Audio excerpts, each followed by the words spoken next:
Hello guys, কেমন আছো সবাই? আশা করছি সবাই খুব ভালো আছো। আর আজকে আমিও অনেকটাই ভালো আছি। তো সকালবেলা থেকেই ব্লগটা শুরু করে দিলাম। সকালবেলায় এই লেমন হানি ওয়াটারটা খাচ্ছি গরম জলে, লেবু জল আর 1 চামচ মধু দিয়ে। তারপর ব্রেকফাস্টে বলছিলামই আমার তো খুব অরুচি, তা কি খাবো, তো একটু এই দুধের মধ্যে এনশিওর গুলে নিলাম আর সঙ্গে 2টো বিস্কুট খেলাম, কারণ আমার এখনও ওষুধগুলো চলছে। 5 দিনের কোর্স আছে। এদিকে কফ সিরাপও চলছে। আমার ঠান্ডাটা অতিরিক্ত লেগে গেছে, মানে কাশছি যখন মাথাটা একদম দপদপ করছে, মানে হয় না কফ কফ জমে থাকলে যেমন হয় ওরকম। তারপরে একটা ডিম সেদ্ধ খেলাম এবারে আজকে চিলি ফ্লেক্স দিয়ে। আর দেখো এখানে কি করছে, এখানে করছে ছাতু দিয়ে পরোটা। মানে এটা খেতে কিন্তু অনেকটা ওই তোমার কচুরির মতনই খেতে, কিন্তু ভীষণ টেস্টি। আমার মুখ অরুচিতে তো ভালোই লাগলো এটা খেতে। আমার জন্যই আরও এটা বানালো। আমি যেহেতু কিছু খেতে পারছি না, আর ছাতু খুবই উপকারী।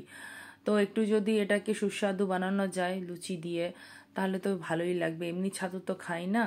হ্যাঁ, কখনো কখনো উপোসের দিনে, মানে উপোসটা ভাঙার পর হয়তো খুব খিদে পেয়েছে, তখন হয়তো একটু ফল খেয়ে তারপর ছাতুর শরবত খেলাম।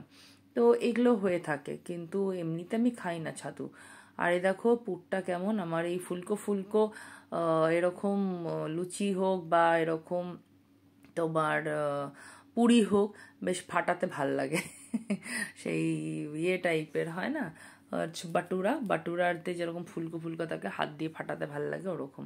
আর দেখো পুর, দেখো তোমাদেরকে ওটাই দেখাচ্ছি ক্লোজে, যে দেখো ভেতরে কতটা পুর আছে ছাতুর। এত সুন্দর করে মিহি করে এটা মাখিয়ে বানিয়েছিল। মানে এটা যদি আমার অরুচি মুখ না থাকতো তাহলে তো খুবই ভালো লাগতো খেতে, কিন্তু আমি এই অরুচি মুখেও খেয়ে দেখলাম, আমার বেশ ভালো লেগেছে। আর এর সাথে একটু চিনিও নিয়ে নিয়েছিলাম। অনেক সময় আমার কিন্তু লুচি দিয়েও যদি মানে মিষ্টির জায়গায় চিনি দিয়ে দেওয়া হয়, আমি কিন্তু চিনি দিয়ে লুচিও খাই। সবসময় মিষ্টি দিয়ে লুচি খেতে ভালো লাগে না, এক এক সময় মনে হয় চিনিটা দিয়ে বেশি ভালো লাগে। মানে রসগোল্লা হোক বা পান্তুয়া হোক, কোনো মিষ্টি যদি থাকে আর সেখানে যদি আমি বাড়িতে মিষ্টি না থাকলো বা আমার হয়তো মিষ্টি খেতে ইচ্ছা না করলে, আমি কিন্তু চিনি দিয়ে খাই। তো আজকেও ওরকমই খেলাম ছাতুর পরোটা, হ্যাঁ পুরি আর কি, ছাতুর পুরি, খুব ভাল লাগলো। আর এই যে পার্সেল এসেছে নাইকা থেকে, আর কি কি এসেছে দেখো নাইকা থেকে। একটা আমি রোজ ওয়াটার স্প্রে আনিয়েছিলাম, আর আন্ডার আই ক্রিম আনিয়েছিলাম।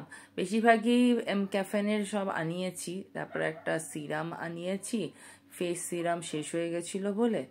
তো এই সবই টুকিটাকি জিনিস। গরম পড়ে গেছে তো মাঝে মধ্যে একটু স্কিন কেয়ারটাও করতে হয়। গরমে বেশি কিছু মাখতে পারছি না যদিও, কিন্তু একটু একটু তো দরকার, সেইটুকুটাই। আর বাবাই দেখো বাজার থেকে নিয়ে এসেছে লিচু। হ্যাঁ, আমার মুখটা অরুচি আর আমার প্রিয় ফল লিচু, তাই। আর এই যে লাঞ্চে আজকে খেলাম এখানে আলু করলা সেদ্ধ, আর এখানে হচ্ছে কাঁচা লঙ্কা রয়েছে, বেশ ঝাল ঝাল লাগবে, বাটা মাছের ঝোল, পাতলা পাতলা। আর দই খাচ্ছি না যেহেতু ঠান্ডা লেগেছে। তো এই যে লিচু নিয়ে বসেছি, তো এখানে এই কটা লিচু নিয়ে বসেছি। একদিনই তো অত লিচু খাওয়া যায় না, পেট গরম করবে। কিন্তু লিচু দেখেই আমার এত লোভ লাগে। বেশ কি সুন্দর সাদা সাদা, খেতে খুব ভাল লাগে, একদম জুসি ছিল। তো আমি কিন্তু মুখ অরুচিতে এগুলোও স্বাদ পাচ্ছিলাম, তাহলে হয়তো আমার অরুচিটা একটু একটু করে কাটছে। তো 100% স্বাদ পাচ্ছি না, কিন্তু ওই হয় না 30-40% পাচ্ছি, ওইটুকুটাই যথেষ্ট। তার আগে তো এইটাও পাচ্ছিলাম না। তো ভীষণই রসেলা, মানে কি বলবো, একদম জুসি টাইপের ছিল লিচুটা, একদম রসে ভর্তি, খুব ভাল লাগলো খেতে। আর সন্ধেবেলা একটু বাদাম নিয়েছি, এই বাদামটা একটু ওই টক জাতীয়, হ্যাঁ, তো লেমনের ফ্লেভার দেওয়া, যার জন্য টক আর কি, কিন্তু খেতে বেশ ভাল লাগলো, টক টক বাদাম। আর তারপর একটু ঝুরি ভাজা আর চা। অ্যাকচুয়ালি টুকটাক খিদে পাচ্ছে যখন, মুখটা একটু মনে হচ্ছে হালকা কিছু মুখরোচক জাতীয় খেয়ে মুখটা চালাই, তো সেই হচ্ছে বিষয়। রাত্রেবেলায় এই চিলি ফ্লেক্স আর ডিম দিয়ে আমি এখানে ইপি বানিয়ে নিলাম। লাঞ্চটা এরকমই সারলাম। তো চলো বন্ধুরা, আজকের মতন ব্লগটা এখানেই শেষ করছি। আবার দেখাবে খুব শীঘ্রই নেক্সট ব্লগে। সবাই খুব ভালো থেকো, টাটা।